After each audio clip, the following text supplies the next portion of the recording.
call this regular meeting of the Muscle Shoals City Board of Education to order. Thank you, Mr. President. I present the meeting agenda for board approval. The meeting agenda has been presented for approval. I need a motion. Mr. President, I make a motion that we approve tonight's agenda. I have a motion to approve the agenda. Do I have a second? I have a motion and a second. Any discussion? None. So we'll take a vote. All in favor say aye. Aye. Any opposed? And there's none. So the agenda has been approved. All right, I have no correspondence to communicate tonight, but I do have the privilege of presenting a resolution. So I'm going to ask Tommy and Stacy Cummings if they would step forward and just kind of join me up here near the board. We are excited to have them to come tonight. These are two fantastic people who are very humble and probably would prefer that we not say a thing about this. But,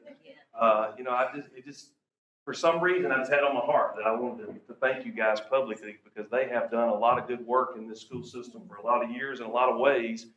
But specifically, they were instrumental in helping us to renovate first the special ed classrooms at Muscle Shoals High School when I was principal there. And then this summer, most recently, the Muscle Shoals Middle School special education classroom. So if you have not had a chance to see those two learning spaces, you're missing out. You need to go by there and see those because they are fantastic. I joked and said I think we could rent the middle school out on VRBO or something like that, Airbnb. I mean, we could maybe make some money, but anyway, it is a great learning space for those students, and I just want to read this resolution and just publicly thank them for all that they did to help make that possible. It says, whereas the Muscle Shoals Board of Education and school administrators are continually grateful and dependent upon the engagement of parents and community stakeholders in serving the students and staff of Muscle Shoals City Schools. And whereas the Muscle Shoals Board of Education believes in the recognition of parents and community stakeholders, their actions and outstanding efforts in service to the school system and local community. And whereas Tommy and Stacy Cummings, the parents of 9th grader Jackson and 5th grader Reagan, have an inherent passion for meeting the needs of children with different abilities and providing them expanded learning opportunities. And whereas Tommy and Stacy were instrumental in securing and providing support, labor, and resources for the renovation of special education classrooms at both Muscle Shoals High School and Muscle Shoals Middle School, now therefore be it resolved that the Muscle Shoals Board of Education recognizes and commends Tommy and Stacy Cummings for their kindness, their generosity, and their unwavering support for Muscle Shoals City Schools and the needs of all students. And be it further resolved that a copy of this commendation be entered in the minutes of the Muscle Shoals Board of Education on October the 25th, 2021, and that a copy be presented to Mr. and Mrs. Cummings. So join me in giving them a big thank you.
accept the recommendation of the consent agenda.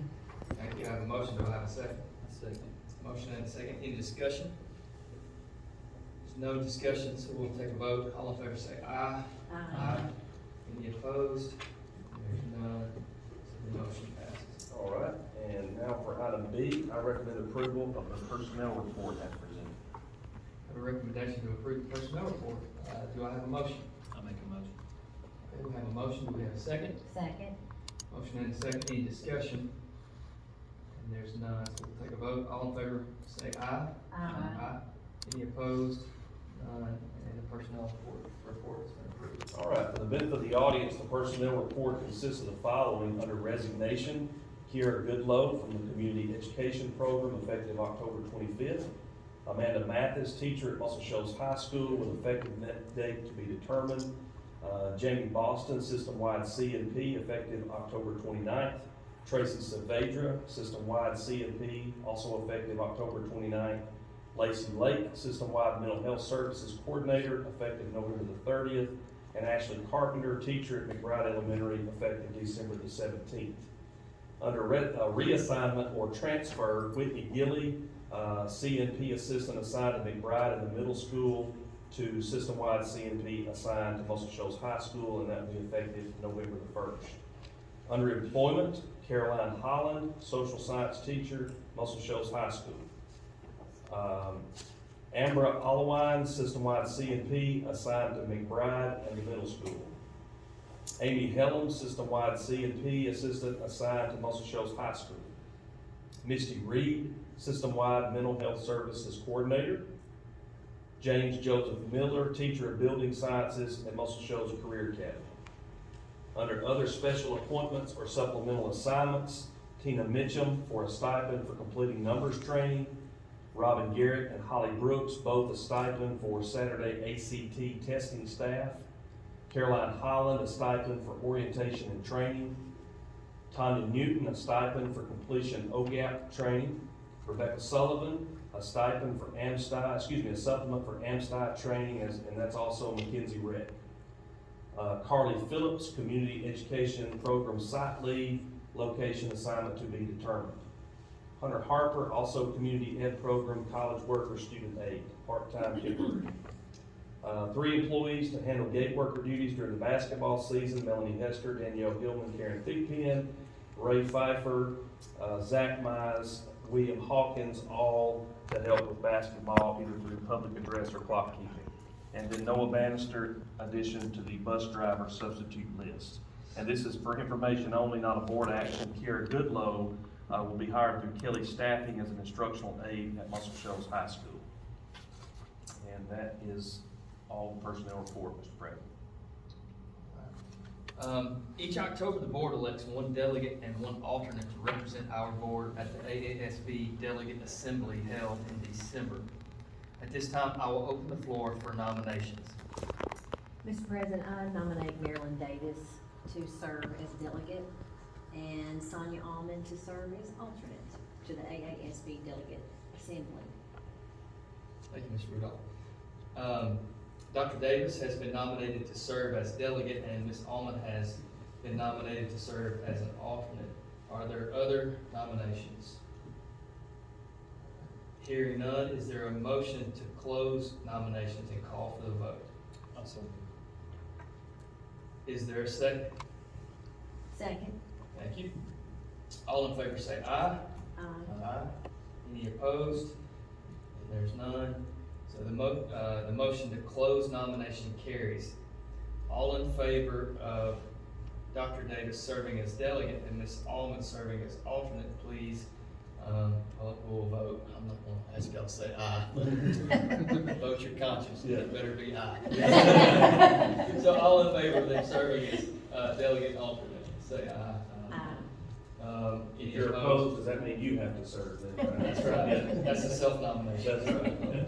All right. I didn't hear anybody opposed. So Dr. Davis has been elected as our delegate, and Ms. Almond has been elected as the alternate. Back to you. Back to me, superintendent's report. Just a few things I'll say before Dr. Woods is going to come and join us for an academic update.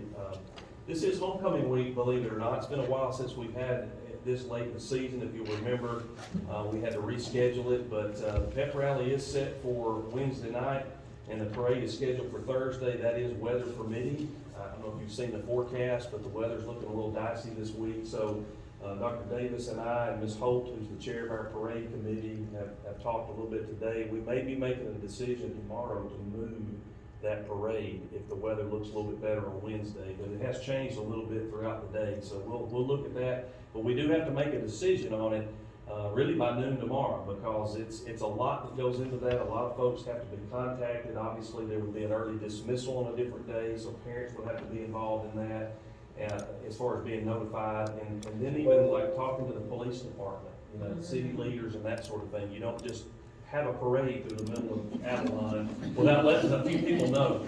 So anyway, so that I'll keep you guys posted on that. Just a few student recognitions, National Merit Commendations. Haley Tomlinson, semifinalist for National Merit, and Anthony Rutherford, commended student. So we always like to see students who are competitive in the National Merit Program, and so we do want to recognize those students tonight. Also cross-country achievements, just a quick rundown of some of the students that have either placed or been recognized at different invitationals back throughout the month. Back on October the 2nd, Harper Branscombe was one that was recognized. In Decatur on October the 9th, the following athletes placed. You had Jonathan Irons, Leah McGuire, Charlie Ann Wilbanks with the JV girls, finishing 5th. Also placing were Harper Branscombe and Mariana Trimble. At the Randolph Invitational on October the 14th, we had these JV runners placed, Brady Bendall, Jonathan Irons, Davis Wood, Leah McGuire, and Charlie Ann Wilbanks. And then with the JV boys finishing 3rd, and JV girls finishing 6th. So I know the cross-country team has sectionals, I believe it's this week, and so we wish them all the best. As far as our band program, of course, October is a busy month for the band program with competitions just about every Saturday. Earlier in the month at the Northwest Alabama Marching Classic in Russellville, they had all superior ratings. They were the grand champions. They took home the Challenge Cup award, and that's a big deal for them early in the competition season to already be competing at that level. We did have the 29th annual, believe it or not, we're almost to the 30th annual Tennessee Valley Invitational, and it was a success on October the 16th. We had 22 bands who came here after a year of COVID where there were no band competitions last fall. To have 22 bands come this year was a big deal for our band program. They were excited to have all those bands there. I know this past weekend the band competed at the Hoover Invitational, and they placed 1st in their class. I think 1st in all categories, maybe except one, but they will compete this weekend in the state championships, and that'll be in Pelham, and their performance time is 6:45. So we wish them all the best this weekend. I'm not going to go through and read all the different service projects that the middle school did, but it's in your packet. You can see those, and it'll be entered into our minutes tonight, obviously, because it is a long list. And my hat's off to Ms. Ritter and the middle school. I know the service projects are something that's been going on for a long time at the middle school, and they try to change it up. I think sometimes they just focus on one particular charity, but this year it was a hodgepodge of just different areas of our community, and I just think it's really good character development for our students, and my hat's off to them for the work that they've done this year. As far as health and safety, I mentioned to you during the work session that we are planning some vaccine clinics for our employees there at the schools, but just to give you a quick update, our COVID numbers continue to look favorable. They're in the single digits as they have been now for a couple of weeks, and I think on Friday our total number of positives across the district was 6. So we did end the masking requirement on October the 18th. I mean, certainly students can continue to wear a mask. I've been out and about in schools, and you see a lot of masks still. And, you know, people are making the choice to continue to wear those, and that's certainly preferred. That's kind of what we say. The masking is preferred, but we are allowing parents and students to make their own decisions at this point. The community spread, which is something that we've always looked at, looks very favorable right now, but we're staying in touch with our local doctors and hospitals, and our school nurses continue to enter that daily COVID data so that we can make decisions, should we need to. I'm happy to say that our entire administrative team is now trained in mental health first aid. Lacey Lake, who is unfortunately going to be leaving us soon, but best of luck to her in her new endeavor. One of the things that she did do is to become a trainer in mental health first aid. And so she has already trained, I think it was well over 52 employees, not just our administrators, but she's also done a PLC with willing teachers who wanted to be a part of that this fall. So our hat is off to her. She's going to continue to be engaged with us, even though she'll be working at UNA. I'm sure we'll still have a lot of contact with her, and she'll be working with our new mental health coordinator that you approved tonight, Misty Reed. We do have a mental health parent night coming up, so you're welcome to come to that. I think that's November the 2nd at 6 o'clock in the high school auditorium. They have a speaker coming, and I think that's going to be a good parent engagement night for them to come, because I know mental health is something that's been on the hearts and minds of a lot of people for a lot of years, but especially within the last 18 to 20 months with COVID and that sort of thing. I am happy to report that our school system received another favorable rating in the niche school rankings. I think Dr. Woods has that in her presentation, so I'll save that for a little bit later on. But every school in our district received an A, and that, of course, contributes to the overall score that Dr. Woods will share with you a little bit later on. So we're very proud of that. October has been a month of a lot of celebration and recognition. We had school lunch week back earlier in the month, and I just want to say a quick word about our C&P staff. Blake Stone, our new director, is doing an outstanding job, and our C&P staff, in the face of enormous challenges, you've probably seen in the news, a lot of school systems are dealing with things that we're dealing with, but maybe not to the same level they are. I mean, having to cancel breakfast programs and encourage kids to eat at home, and maybe not having enough food. Because, I mean, the food shortage and the transportation disruptions are very real. We're seeing that in our C&P program. Thankfully, we haven't had to scramble and make some tough decisions on that, but it's because of Blake and the C&P program. They stay on top of it, and they try to stay out in front of it as much as possible. And I know they put in some extra time just to make sure that our kids always have a hot meal, and I appreciate them for that. Last week was School Bus Safety Week. It's always a time that I think we should recognize our transportation workers. I know we don't have the fleet of buses that a lot of school systems do, but as small as our fleet is, we still have people that work in that area every day. And we think, Bruce Staley's the supervisor, Nathan Berriman, Stephen Lawler, Ken and Elaine Powers are routinely here, and just a lot of subs, that help along the way. And I think about those drivers on the weekends and extracurriculars. We have a lot of folks that volunteer their time. They're parents of kids in different programs, and they're driving buses to band competitions and athletic competitions and that sort of thing. So, just on behalf of the board and our employees, we thank our bus drivers for a job well done.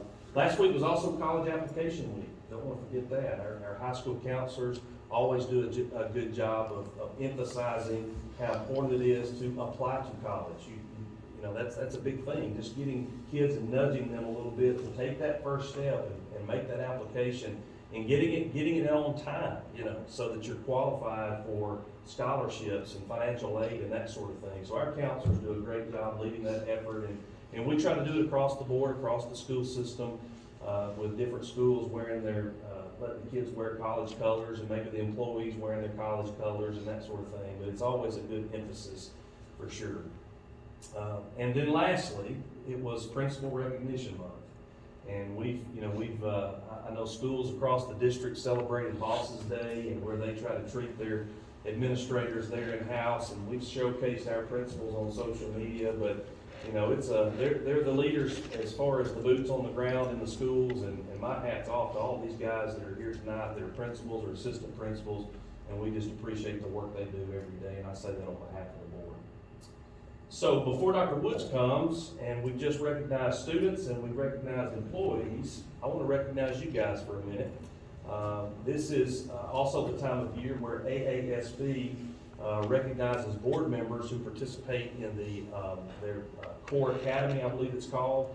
And our board has a strong tradition of being involved in that and growing in your service as a board member. So I've got some, do I have that or do you have that? I have it. All right. Yep.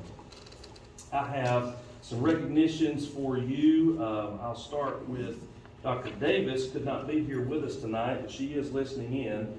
but she will be receiving certificates as a level 1 and level 2. And I believe she had to complete up to 50 hours of school board training through the association.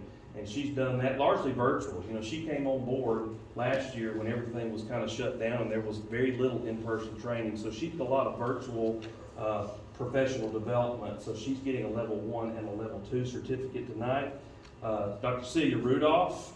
Dr. Rudolph has achieved master board member status, and she's going to be getting a plaque, not from me tonight, but she'll be getting a plaque at the December conference. Oh. So I'm going to give that to you just as a congratulations. And then Mr. Wood already has that plaque, and he gets a date for it to add to his plaque. I know it's on your mantle at home. It is. It's on your mantle, and so you'll want to put this date on that plaque that you look at every night, I'm sure. So congratulations to our board members. All right, Dr. Woods, do you want to come to the table?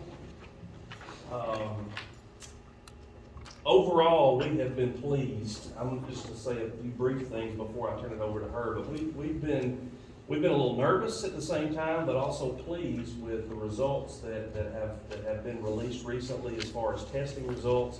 She and I are going to make this same presentation to the City Council in a few weeks, and you guys are certainly welcome to come, but we wanted this to be during the recorded portion so that anybody who may watch this later at home will have this information as well, because I think, you know, all of us, we live and work in a city that's very engaged with its school system, and our city leaders are, and our parents, they like to know kind of let's take the temperature of the school system and see what's going on. But just a strong history of strong results as far as our data goes, and this report's not going to be any different.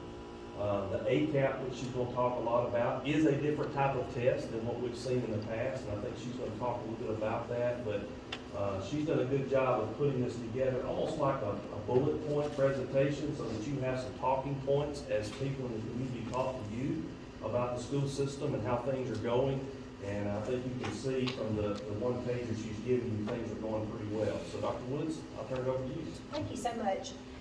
So this is going to be district highlights. We have obviously highlights within each of the schools, but that would take probably a good hour for me to really do that justice.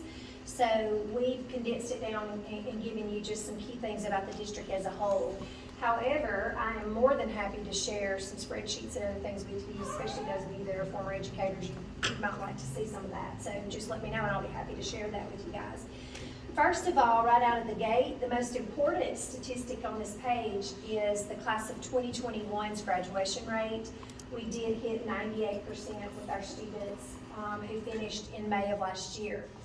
And I would be remiss to not remind you that these are the same students who lost from March through the end of the year of their junior year and who also had a very disrupted senior year.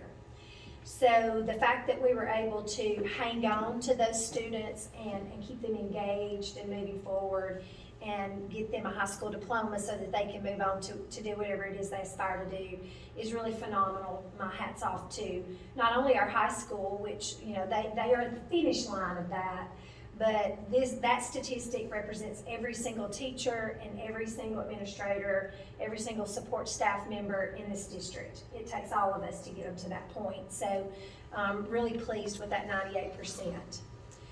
The second bullet, or second colored area that you see is note that it is a projected on grade level reading percentage.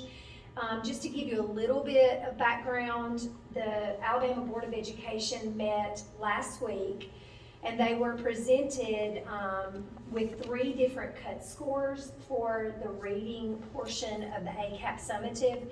And a recommendation was made about the one that the statisticians and the people from the task force believed to be the best option. That has not been voted on by the Alabama Board of Education yet. It will be presented at their next meeting for approval. But the State Department of Education has already rolled those scores in as projections so that we can begin to think about the things that we need to think about moving forward, especially with our 3rd graders who fall into that retention area, should that portion of the law not be delayed. So these are the projections that we have. So our 2nd graders who are now in 3rd, So this is last year's second graders and last year's third graders. Our second graders who are now in third, 93% of those students were on grade level.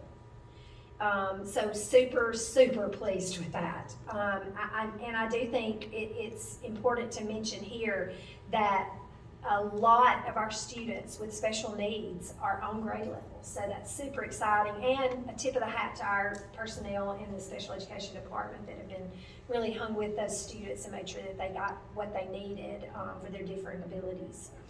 For our grade 3 students who are now fourth graders, 91% of those students were on grade level.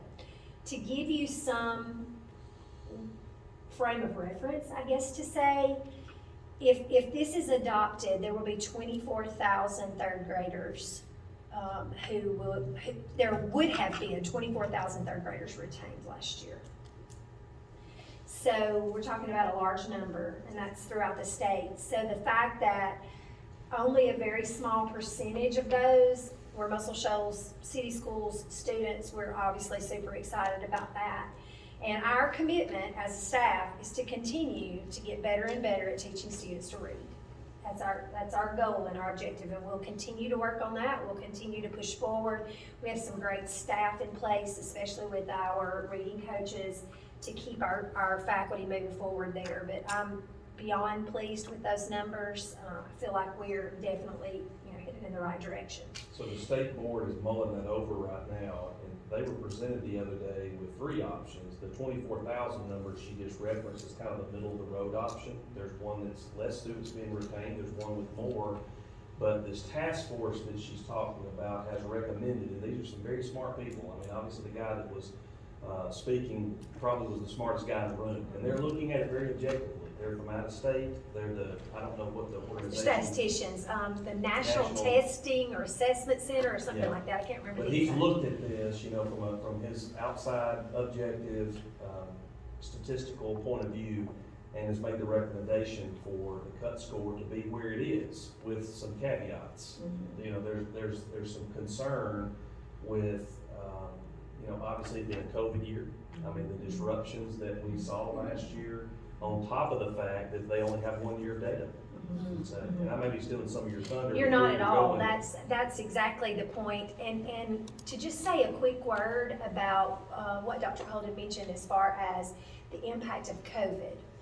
So we, in the 2.8 range last year, we went to a type of test in the state of Alabama that we haven't had really in a very long time, perhaps in my whole career. Probably the closest we had to that would have been back when we had, I even forget what it was called, but it was minimal content. Dr. Rudolph, you'll remember probably. Anyway, I can't get the name to come to me right now. But we have actually shifted from a norm referenced test to a criterion referenced test. And that's a big education words, but that is a super, super important distinction. So with a norm referenced test, our scores were just simply based on a norm group. So there was no drilling down to see what is it that kids don't know. It was just how do your students do on this test compared to other students on this test. This particular test is criterion referenced.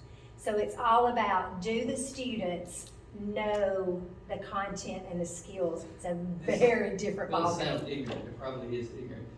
If it's criteria based, why do we need a statistician to tell us what a cut score is? Well, because this is a great question. That's a very, very good question. So when you look at our state course of study, what they've actually done, Mr. Wood, is they've drilled it down to the essential standards. So you can have kids at a wide variety, there's a wide range of what grade level looks like. You got your kids who are toward the top end, you got your kids who are grade level, and it's figuring out where that line is between kids who are able to move on to the next grade and be successful versus kids who can't. They still haven't mastered enough of that grade to move on and be successful. And so with a criterion reference test like this, there are a couple of things you assume, and I think this is how the statistician put it. With a criterion reference test, you assume opportunity to learn. That's essential with the criteria of the test. So children have to have had ample opportunity to learn what you set before them. His point was, when we started the school year last year, 50% of the schools in the state of Alabama weren't even meeting in person but a couple of days a week. And while we tried really hard with remote learning, it's not the same. It is just not the same as face-to-face learning. I think every educator in this room would agree with that. Yeah. And then you had situations where a child may have been quarantined multiple times. Let's say they were quarantined twice and it was 28 days. Well, that child may have also had a teacher who was quarantined 28 days. So you add those together, that's a lot of missed instruction. Yeah. So what the statisticians are saying is, let's gather a couple more years of data, so that we know that we've got exactly what you said, Clayton. We've got that score at the place that it really needs to be. Because this is stab in the dark when you only have 1 year of data. And when you're talking about possibly retaining 24,000 students. It'll break the system. It'll break the system. It will break the system. It wouldn't break Muscle Shoals City, because by the time we apply good cause exemptions, my estimate, and this is an estimate, my estimate is we would have probably had about 5 kids that would have been a mandatory retention. But the way the law is written, those 5 children can't just go back into a 3rd grade classroom. The law says that if they're retained in 3rd grade, they have to have a specialized 3rd grade experience the second time with 80% of their time on literacy. So that means that's another teacher. For those 5 students. For 5 kids. We would have to provide a whole unit separate, because our other units have still got to teach their required math, their required science, and all the and social studies. So it's gonna be tricky. We'll see what happens. I did notice that there is a bill already filed to delay the retention piece. So if you'll remember, last year it was approved by the state legislature, and Governor Ivey vetoed that. But her reasoning all along was she wanted to see the data. And I can, I appreciate that, and I respect that. So now that we have the data, it will be interesting to see, where she, her philosophy on that this year. So we'll see. But it is filed, so. And our work right now is as if the literacy law stays in place. Correct. We're preparing this year. They're working toward things like portfolios. Dr. Woods and I have been to meetings recently to learn more about what the portfolio piece looks like. But we're going to move on. We're not letting our foot off the gas. We're not relaxing. Even if they delay for a year or two, we're not relaxing, because the literacy law, in concept's not necessarily a bad thing. No, it's not at all. It's got components that, are very worthwhile, and, it's gonna be tough to implement, but, we're gonna proceed just like this thing is gonna be the law of the land. And I also want to mention here before we move on, that you guys will remember, year before last, we implemented a new way of reporting reading grades. And we went to a leveled report for our K-5 students, 1, 2, 3, and 4. So, I really love looking at data and analyzing all of that. So when we got their not this grade level, but when we get a report on the kids, they get a performance level of 1, 2, 3, 4 on ACAP ELA. So I took all of their ACAP ELA scores, and I did a correlation to their end of year grade that the teacher assigned. So what I was looking for is, are our teachers on target? Is what they're reporting to parents accurate based on the data that we are gathering? And I've got it for every grade level, but I will tell you that in 3rd grade, we were 94% accurate. So what that tells me is our teachers know our students. They really do know where they are. So that was exciting. And what we're communicating to parents is the truth. Is the truth, which is They're what not we getting- said all along. Yeah. Truth. We've got to tell parents the truth. So when those ACAP summative parent reports went home, I've asked the principals, and unless something's happened differently in the last week or so since we had this conversation, not a single parent has called and said, why didn't I know my child was a level 1 or my child was a level 2, which would be, considered below proficient. And because we told them.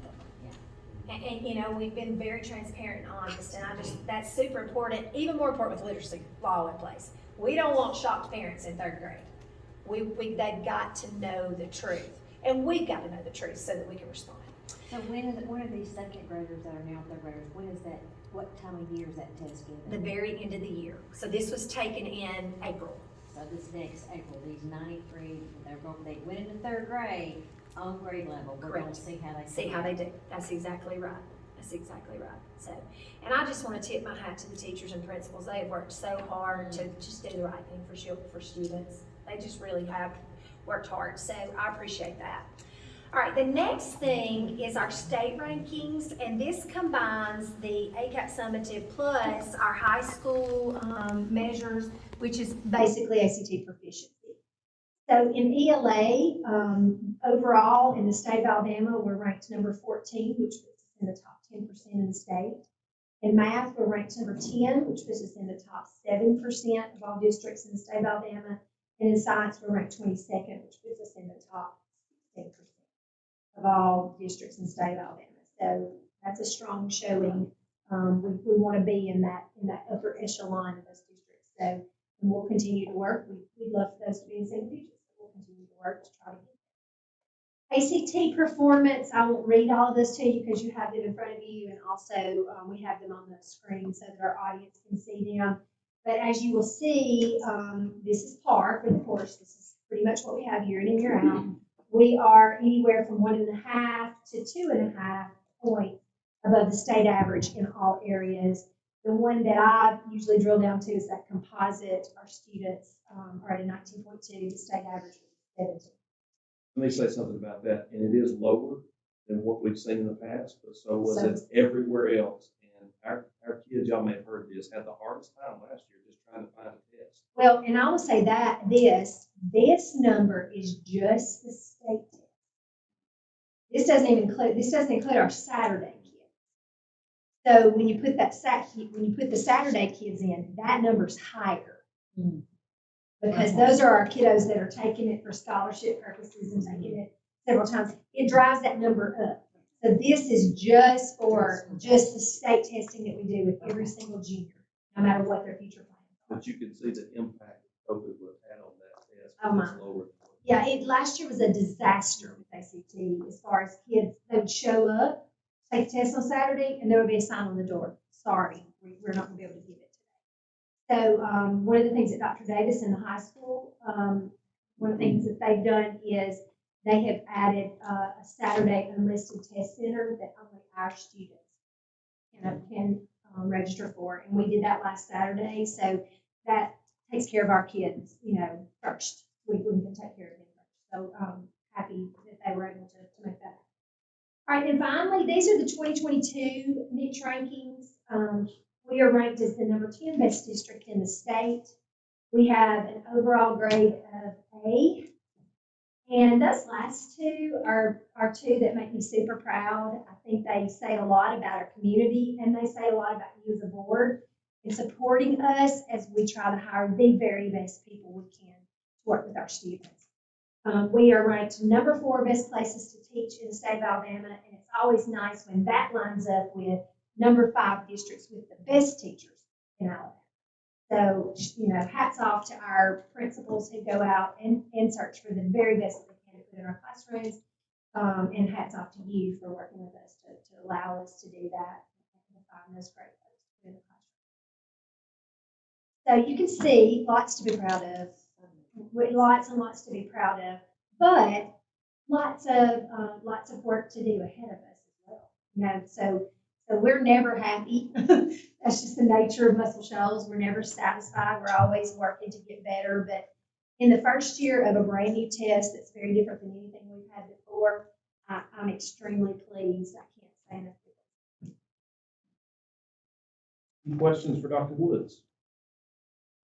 I appreciate you putting this information together. I went with her to Russell Board of Education last week, and obviously Dr. Woods' influence in those meetings from this region is very evident because on this presentation was presented by Amy Jones, Dr. Amy Jones, but it had a lot of Muscle Shoals examples in her PowerPoint, things that she's either gotten from Dr. Woods or from us that our instructional partners have put together, and different school systems are tweaking it for their own needs, but they're giving us credit, and my hat's off to you for all the work.